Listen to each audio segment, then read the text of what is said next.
Yeah, listen. Ang kabayaran ng kasalanan ay kamatay. Ang bigat ng kasalanan may hatol na kalaban. Pero may pag-asa, may bagong daan. Kaluhong ng Diyos ay buhay na walang hanggan.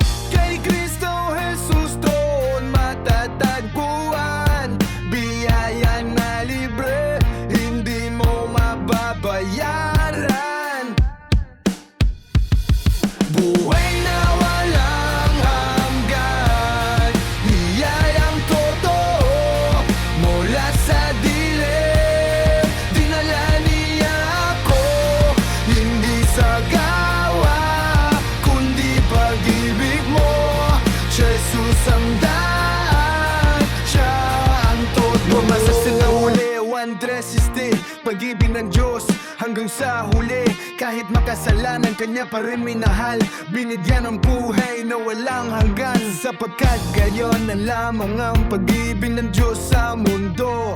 Kanyang ibinigay ang anak niya sa totoo, upang ang sinumang sumampalataya sa Kanya hindi mapahamak. May buhay na walang hanggan, pag-ibig eko. Jesus ang ilaw sa gitna ng dilim, pag-asa ng puso na dating mahina rin. Binago ang lahat, tinatalagay. Pag-ibig ni Lord, walang katakusan tunay. Dati akong patay sa kasalanan at gulo, pero binuhay niya ako, binago ng todo. Hindi ko deserve, pero binigay pa rin grasya mula sa Diyos na di kayang sukati. Kung lalapit ka ngayon at maniniwala, bubuksan niya ang pinto ng walang hanggan. Nasa iya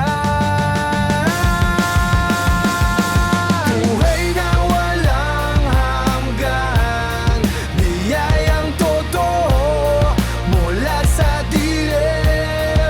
Dinala niya ako, hindi sa gawa, kundi pag-ibig mo.